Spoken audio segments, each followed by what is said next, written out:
Kala Malak Yahweh Wa Yahushai Bahashem Rahak Wadash, double honors to the elders of GMS Ruel, blessings unto those men, and blessings and salutations to the Akim out there in truth, pushing his word in all sincerity and in honesty.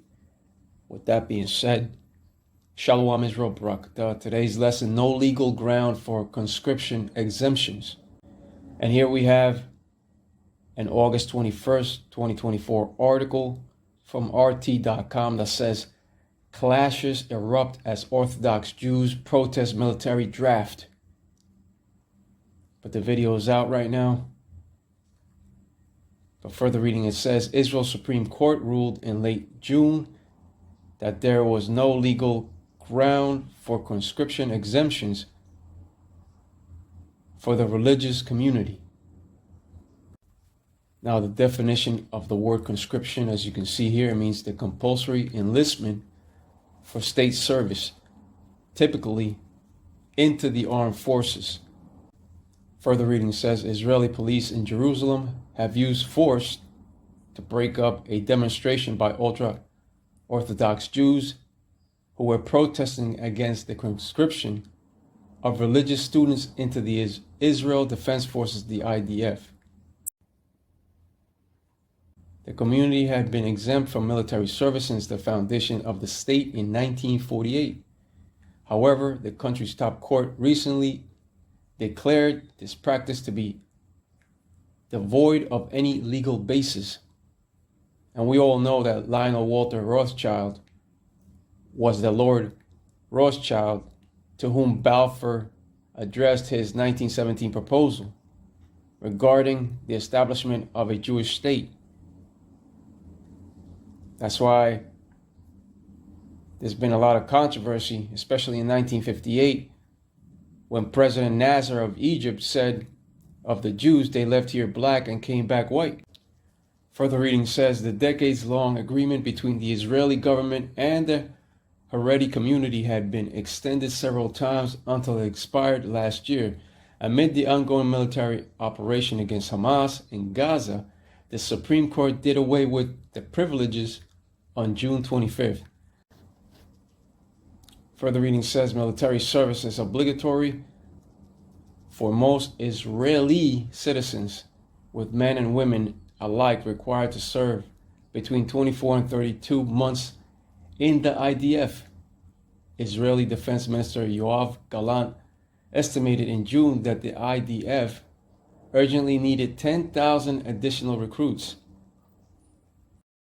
On Wednesday morning, sources of ultra-Orthodox men gathered outside an IDF recruitment office where draftees who receive summonses are required to report. So a must draft. In other words, a mandatory draft is required. They staged a sit-in in the middle of the street, blocking traffic. The protesters were carrying placards, chanting slogans and religious incantations. We will die and not enlist Nazis, and to prison and not to the army, were among the messages as reported by the Times of Israel. So this is going to get even worse. And this is why we always say a mandatory draft is going to happen, because no one wants to serve these armies of Esau, Edom.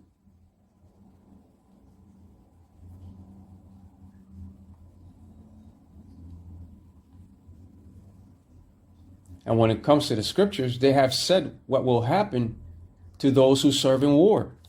Let's go right over to 2 Esdras 16 and 33. Here we have 2 Esdras 16 and 33. The virgin shall mourn having no bridegrooms, the women shall mourn having no husbands, their daughters shall mourn having no helpers. Right, because the women shall lose their men to the war. There shall be many casualties of war. But when it comes to the soldiers that partake in that destructive nuclear Third World War, none shall return. None shall return. The virgin shall mourn having no bridegrooms, the women shall mourn having no husbands, their daughters shall mourn having no helpers. And when we told you that a mandatory draft was coming, many did not believe. The word of the Lord is absolute truth.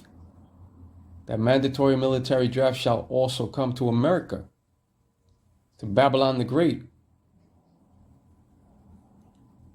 America is known as Babylon the Great.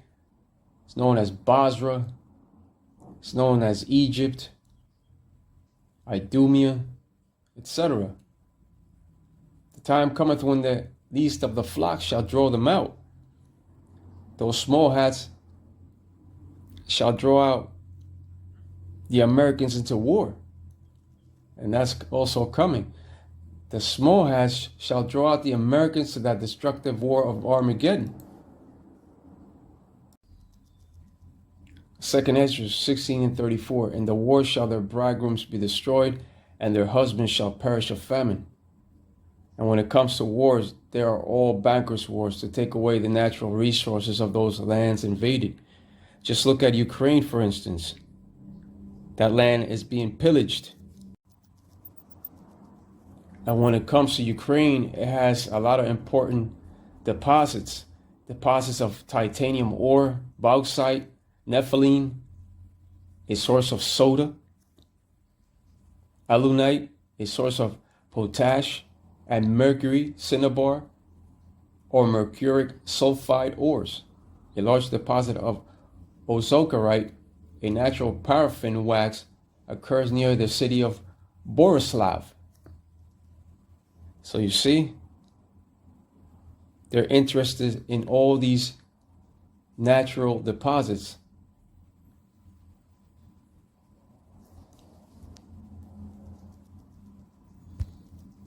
And like I said, wars are bankers' wars. We are currently witnessing small wars taking place, proxy wars. And we are also in the rumors of war. But make no mistake, as soon as that deceitful CHIP of Revelation 13 and 16 is fully implemented upon society, that third world war cometh quickly. In the war shall their bridegrooms be destroyed, especially in that third world war that shall come. On that day of that greater destructive war, no soldier will come home. Many women shall mourn in the wars over their deceased husbands. The time will come when the Lord, Yahweh, Yahushua of hosts, shall muster the hosts of the battle in that final showdown of World War III. So an inevitable third world war is coming. But before that war to end all wars takes place, first cometh the CHIP of Revelation 13 and 16. As soon as that CHIP of Revelation 13 and 16 is fully implemented upon society, then shall that inevitable war come quickly. With that being said, let's go over to Revelation 11 and 14. Revelation 11 and 14. The second woe is past, and behold, the third woe cometh quickly. Meaning that the second world war of destruction has passed, but the third world war of destruction cometh quickly.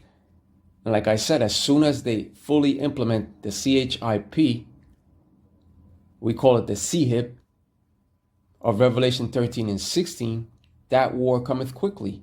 And as soon as that CHIP is fully implemented upon society, then that destructive and inevitable World War III follows quickly.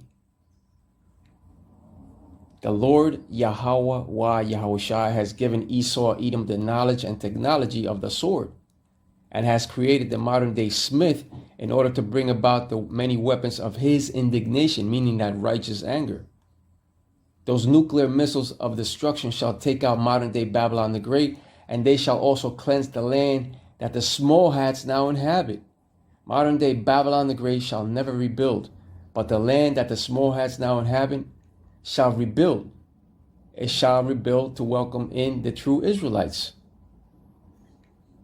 according to the scripture of Isaiah 14 and 1. And those who had true Israel in captivity, they shall go into captivity. Isaiah 14:2 tells you that. Let's go over to the scripture of Isaiah 14:1, because the Lord Yahweh Yahushua will yet choose Israel and set them in their own land. Isaiah 14:1, for the Lord will have mercy on Jacob and will yet choose Israel and set them in their own land, and the strangers shall be joined with them, and they shall cleave to the house of Jacob. For the Lord will have mercy on Jacob. Jacob's name was changed to Israel, for as a prince has thou power with the Most High and with men, and has prevailed. That's right. The name of Jacob is known to be interchangeable with Judah, and it's also interchangeable with the word Israel. But it's just as it says here, and will yet choose Israel, meaning all the tribes of Israel, which consists of so-called Negroes, Latinos, and Native American Indians. You are the true 12 tribes of Israel. And set them in their own land, meaning in their true native land of Israel. And the strangers shall be joined with them, and they shall cleave to the house of Jacob. The strangers are in reference to those Israelite foreigners coming into the fold. Israelite foreigners of the same lineage and bloodline of Israel by the seed of the father. The seed of the father determines the race of any child, regardless the outer appearance. Israelite foreigners that learned the correct doctrine of truth under the Israelite elders and became teachers themselves. They were considered strangers in following other denominations, customs, and laws. Israelites that fell away to dumb idols. That's right. Those Israelites fell away to dumb idols, and they became just like those Gentiles. They were considered strangers by following the doctrines of the Baptist and Roman Catholic faith and others until they learned the actual truth from the Israelites and became followers of the truth themselves, right? Because it's all about the truth. No one likes to be lied to. They'd rather have the truth. I'd rather have the truth. And as a result, they now cleave unto the Israelites of the house of Jacob. They now follow the house of David. And there is only one truthful doctrine given by the Lord Yahweh and Yahushua. All those different religious denominations around the world, they only create confusion because every single one of them is saying different things and confusing the people. When it comes to true Israel, so-called Negroes, Latinos, Tainos, and Native American Indians, they are scattered all throughout the lands. And as a result, those Israelites were led to dumb idols, and in the process, they became heathen Gentiles themselves. They were in a gentle state of mind. They became Gentiles themselves in following these customs and false deities of the nations. Isaiah chapter 14 and verse 2, and the people shall take them and bring them to their place, and the house of Israel shall possess them in the land of the Lord, Yahweh, Bahashem, Yahushua, for servants and handmaids, and they shall take them captives. Listen close. And they shall take them captives, whose captives they were, and they shall rule over their oppressors. So what does that tell you? That we're still in captivity. But there shall come a time when true Israel shall rule over their oppressors. And scholars have different views when it comes to the scripture of Isaiah 14 and 2. But the thing that you must take into an account is that in the ancient Babylonian captivity, going into captivity of the Medo-Persian Empire, we did not rule over our oppressors.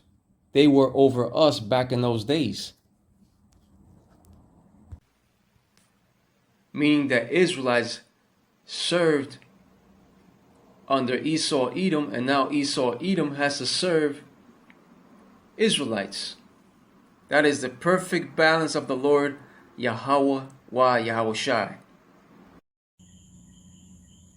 With that being said, Kalala Malak Yahweh wa Yahushai Bahashem Rachak Wadash, and double honors to the elders of GMS Ruel, blessings to those men, and blessings and salutations to the Akim out there in truth, pushing his word in all sincerity and in honesty. With that being said, Shalom Israel, Brakta.